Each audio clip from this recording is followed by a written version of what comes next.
back in one of our favorite places to go hunting this year. We're in northeastern Alberta with Rob Reynolds, Ranchland outfitter. I guess we've hunted about 10 years with Rob every year. Some of the finest hunting you can go in. You know, they have a lot of ducks up there and a lot of geese, and I consider the trick to his success, that he does have great success, is he does a lot of scouting. He does more scouting than any other outfitter that I've hunted with, Right. you know. He has a lot of birds in the area, so they got a lot more options in the morning as where they want to go to. You know, you get there and they ride around, they analyze it, trying to figure out exactly where they want to set up. So they try to get that right as best they can. Then they put out an elaborate spread every morning, so they do it right. They do. You know, when you go hunting with Rob, one thing that you have to help him with in the morning, because it takes an hour or so to get this spread put out. We put out a lot of decoys. 95% of it is Canada Goose decoys, and the ducks hit those just as good as they do regular duck decoys. But we're in dry fields, we're in layout blinds, and when we put that spread out, it works. Over the years, I've heard Rob tell a lot of hunters that I don't use but 4 duck decoys. He puts out 4 MOJOs and a couple hundred of these full-body goose decoys. Now he's into, you know, using some of the flocker flickers a little bit, you know, because they not only do they attract the ducks, they don't scare the geese, you know. Right. So overall, he's in the duck and the goose combination business, you know. But they do it right. They do. Well, let's see what happens the first morning.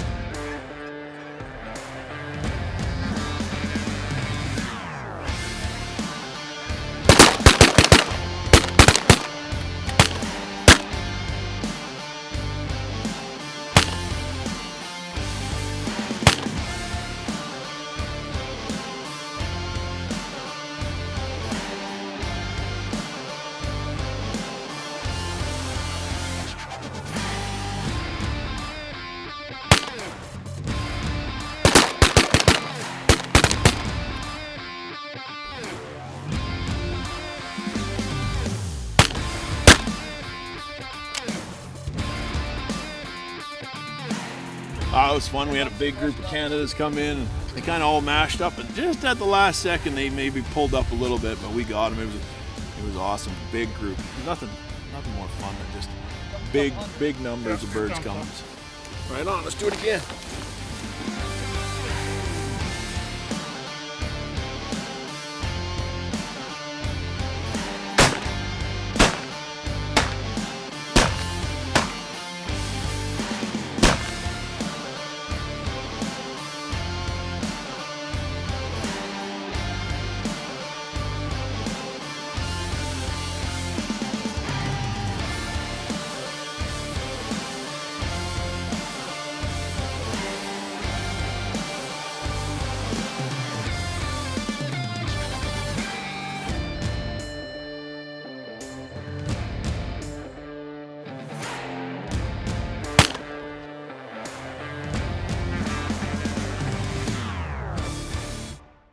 We had scouted this field the day before, and there was a lot of ducks and geese in there. When we got in there that morning, it seemed like the geese got off the roost at first, and they started coming in big flocks, and we wore them out there for a couple of minutes.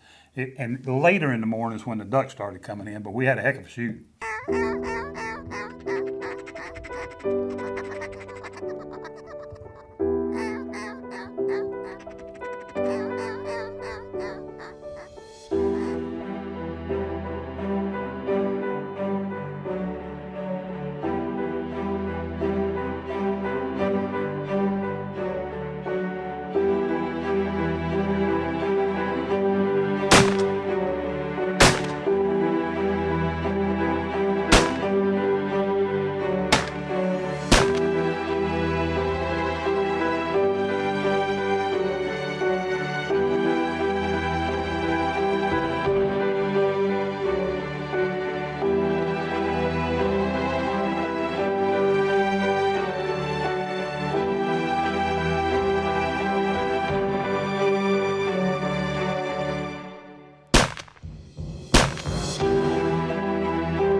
This segment was brought to you by Stoger.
We don't shoot 100%, believe it or not. We do miss.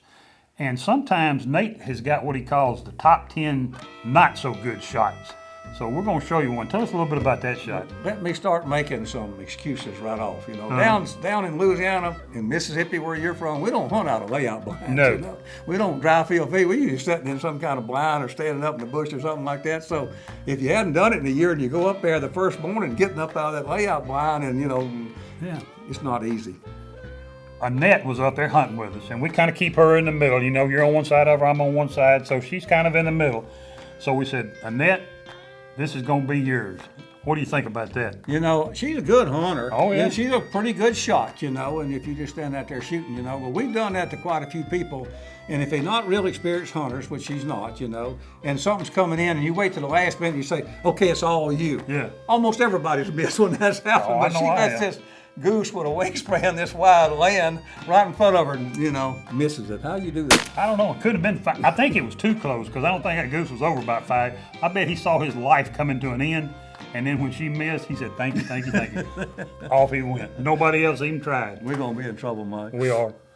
Well, it was a great hunt, Mike, with a lot of birds. They didn't work quite as good as I would have liked for them to work, but still, it was a great hunt, and there was no shortage of birds for sure. No, there's a ton of birds up there. We had, we shot geese, we shot a few snows, we shot a lot of Canadas, and then shot up, 99% of the ducks you shoot are gonna be mallards. Every now and then we shoot a pintail. I don't think I shot anything other than pintail or mallards up there.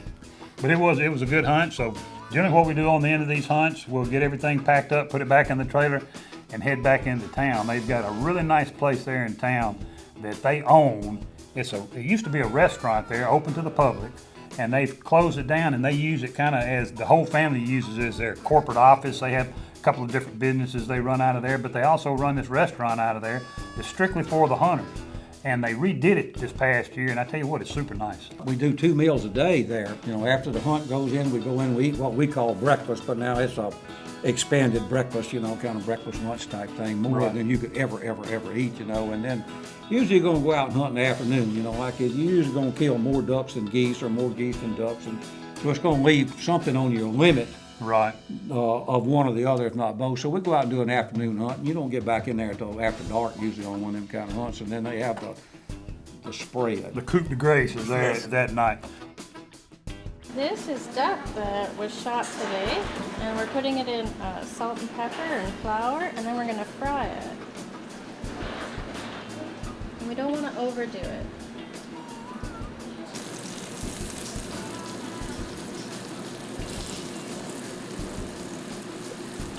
So this is a sauteed onion with cranberries.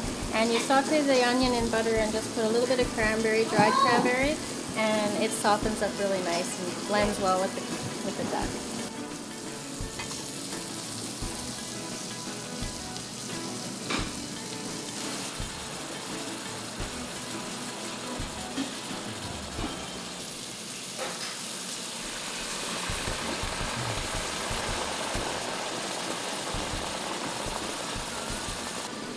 And the red wine's going to reduce down and meld with the flavors of the cranberry and the duck.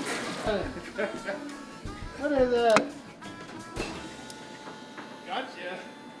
I was like, something's grabbing me. It's like a lobster. We try to get these cameramen to do right.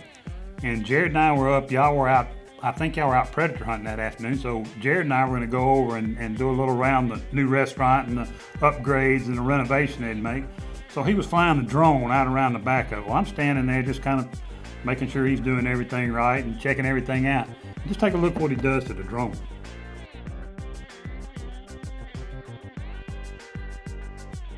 There goes another $1,000. You know, we're noted for supposedly having a good film crew. And that's because we don't show you everything. That's it. You know, Nate tried to kill me. You see, I'm backing up, and here comes Nate in for the kill. Bam! Almost death by drone. Mike, I don't know if I'd be too critical or not. I remember when we first got into drone business, we was on an early blue-winged teal hunt down on the Duty Fair farm, you know. And it was pretty windy when we got through, and you had the itches to get this drone out and fly it. And Nate and Jared too, I think, was trying to tell you it was too windy to fly. Oh no, it doesn't fly. So here's the very first drone that we've ever owned.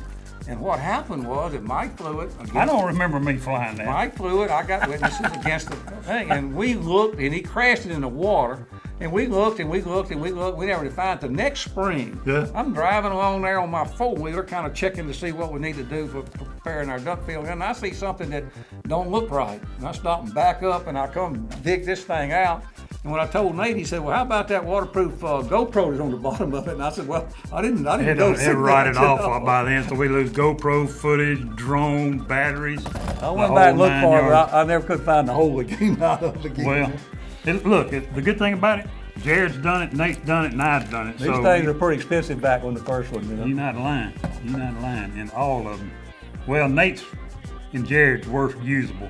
I guess I was the only one that just completely tore one to pieces. Maybe you ought to lighten up on the boys. I heard that.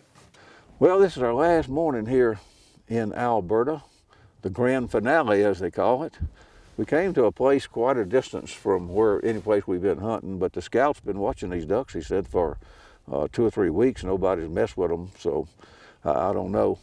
We got a nice setup here today, and nobody's messed with these ducks, and not in this field anyway. They might have messed with them some other field, but still the moon is full up there, so maybe they fed all night, who knows, you know. So other problem we've had has been, in this heat spell, has been no wind. You don't hardly ever encounter that out in the big wide open prairie. The wind's almost always blowing, but it hadn't blown hardly when we've been here. We've been here at daylight when it's been like 1 mile an hour. When you don't have any wind, them ducks do not have to get in a pattern. It makes it harder for them to land, and they just fly around until they finally see what they don't like, and then they leave. But not having a wind, one of the hardest things to do, duck hunting. I live in Louisiana. We hardly ever have a wind at daylight, but it's a struggle for us, you know. So, but we're optimistic this morning. If you're not an optimistic person, maybe you probably shouldn't take up hunting, and especially waterfowl hunting. But we got a new deal going this morning, and we're optimistic, so let's jump in the blind and see what happens.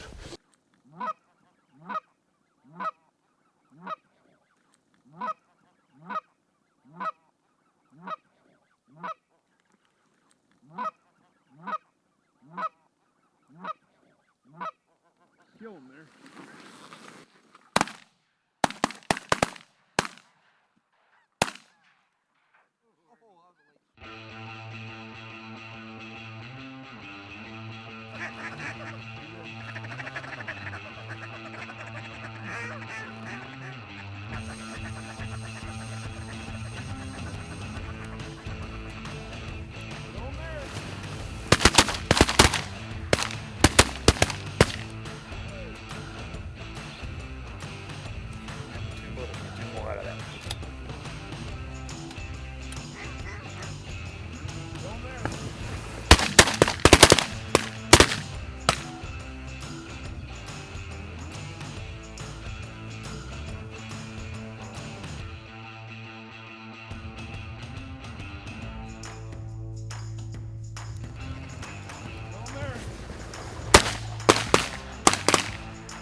about as fast as you can get right there. Keep your gun loaded. Well, they're coming fast and furious. Doing a pickup here.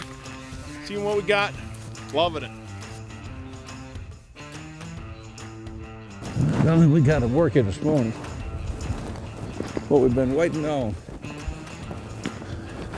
Finally got a little wind, and they now want to work.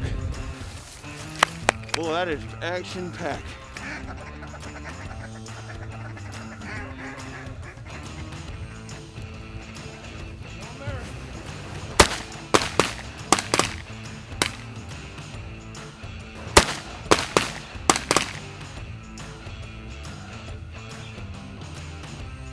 Good shoot. Nice, guys. Man, the little thing's working in, or they working in.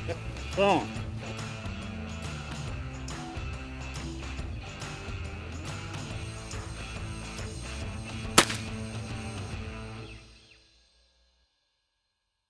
Brought to you by the team who forever changed the way you hunt.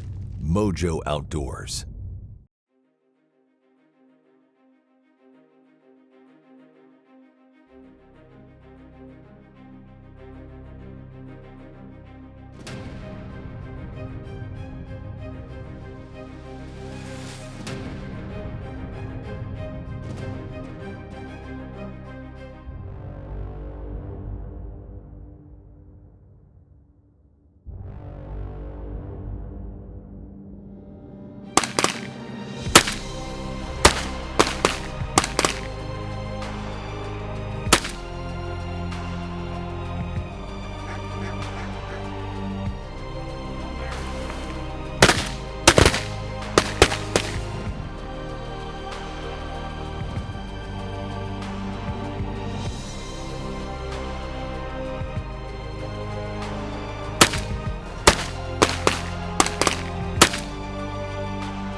Man, we had a great shoot this morning at Ranchland Outfitters with Rob Reynolds. Set up, spotters saw a bunch of ducks over here on the water late yesterday afternoon. Set our spread up this morning right on the, I don't know, we're probably 300 yards from it. They were coming to that water, saw these mojos, peeled them off, and it was death. It all happened pretty quick. We had an excellent shoot. Loved it. I hate to leave Alberta. It's one of our most favorite places to go to, but you know, all good things end, and this hunt just ended. So we got to pack up and go home. If you'd like to go on a great waterfowl hunt, ducks and geese, some of the finest food you'll ever eat, you know, you need to go with Rob Reynolds, Ranchland Outfitters. We're going to put his information on the screen, but the best way to get to him is just go to MOJOOutdoors.com. Go to the TV section, scroll down to the Outfitter section, click on it. He'll be listed there alphabetically. It'll give you a number, to give you a link right to him. You ought to call Rob. He'd like to hear from you. But that's all the time we got for today. For all of us at MOJO, I'm Terry Denman. God bless you. We'll see you again next week.